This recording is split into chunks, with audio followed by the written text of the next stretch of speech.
आज के इस विश्लेषण में हम दिल्ली में 12 मई की रात को घटी एक बेहद खौफनाक घटना पर बात करने वाले हैं। एक ऐसी घटना जिसने हम सबको एक बार फिर से झकझोर कर रख दिया है। बिना किसी सनसनी के हम बिल्कुल तथ्यों के आधार पर समझेंगे कि उस रात एक स्लीपर बस में आखिर क्या हुआ था और इस मामले के कानूनी पहलू क्या हैं।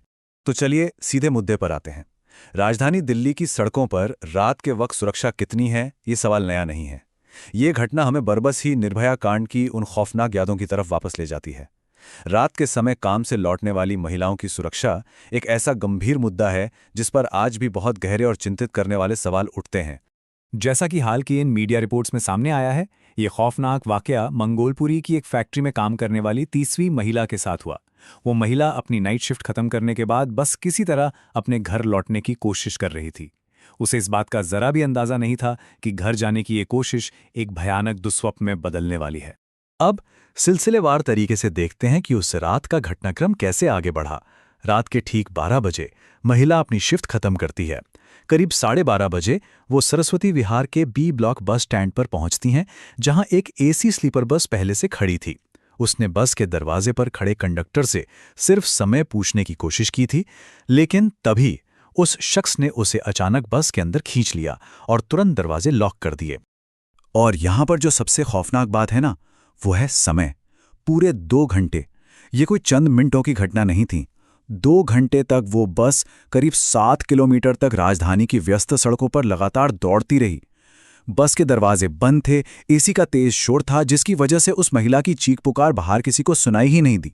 और इसी दौरान ड्राइवर और कंडक्टर ने इस जघन्य अपराध को अंजाम दिया। इस पूरी बर्बरता के बाद आरोपियों ने पीड़िता को लहूलुहान हालत और फटे कपड़ों में नांगलोई मेट्रो स्टेशन के पास सड़क पर फेंक दिया। लेकिन देखिए, इतनी भयानक स्थिति के बावजूद पीड़िता ने हिम्मत नहीं हारी। उसने तुरंत वहीं से पुलिस को फोन किया, जिसके बाद रानीबाग पुलिस स्टेशन ने इस मामले को अपने हाथ में लिया और पुलिस हरकत में आई।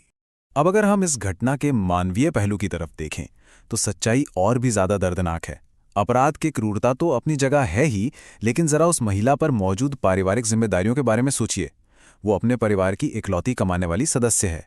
उसके पति को टीबी की बीमारी है और वो बिस्तर पर हैं। घर में 8, 6 और 4 साल की 3 छोटी छोटी बच्चियां हैं, जिनका पूरा जीवन इसी महिला पर निर्भर है।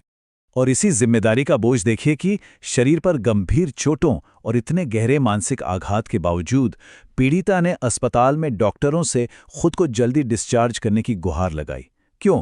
क्योंकि उसे ये चिंता सता रही थी कि अगर वो अस्पताल में रही तो बिस्तर पर पड़े बीमार पति और उन 3 भूखी बच्चियों को खाना कौन खिलाएगा। ये एक ऐसी कठोर वास्तविकता है जो किसी का भी दिल चीर दे। अब बात करते हैं कि पुलिस ने इस पर क्या एक्शन लिया। पुलिस की कार्रवाई काफी तेज रही। सबसे पहले एक महिला सब इंस्पेक्टर की मौजूदगी में पीड़िता का मेडिकल परीक्षण कराया गया। तुरंत रेप और गैंग रेप की एफआईआर दर्ज हुई। पुलिस ने बस का रूट ट्रेस करने के लिए सीसीटीवी फुटेज खंगाले। फोरेंसिक सबूत जुटाने के लिए बस को जब्त किया गया और फाइनली दोनों आरोपियों को गिरफ्तार कर लिया गया। अगर हम इसे बिल्कुल वस्तुनिष्ठ और कानूनी नजरिए से देखें तो भारतीय न्याय संहिता यानी बीएनएस के तहत बहुत सख्त धाराएं लगाई गई हैं। धारा 64 पार्ट 1 के तहत रेप के लिए 10 साल से लेकर आजीवन कारावास तक की सजा है। वहीं धारा 70 पार्ट 1 यानी गैंगरेप का मामले में कम से कम 20 साल से लेकर उम्र कैद तक की सजा और जुर्माना हो सकता है। और सबसे जरूरी बात, धारा 3 पार्ट 5 कॉमन इंटेंशन दिखाती है। मतलब कानून की नजर में इस अपराध के लिए दोनों की बराबर की जिम्मेदारी और जवाबदेही है। तो इस पूरे विश्लेषण के बाद हमारे सामने एक बहुत ही गहरा और चुभने वाला सवाल खड़ा होता है। अगर देश की राजधानी की व्यस्त सड़कों पर अपनी नाइट शिफ्ट से लौट रही एक कामकाजी महिला को इस तरह से किडनैप किया जा सकता है, तो फिर सामाजिक सुरक्षा की शुरुआत आखिर होती कहां से है? ये घटना हमें ये सोचने पर मजबूर करती है कि रात के समय काम करने वाली महिलाओं को कैसी खौफनाक वास्तविकताओं का सामना करना पड़ता है। ये एक ऐसा सवाल है जिसका जवाब हम सबको तलाशना ही होगा। आज के इस विश्लेषण में हमारे साथ जुड़ने के लिए आपका धन्यवाद।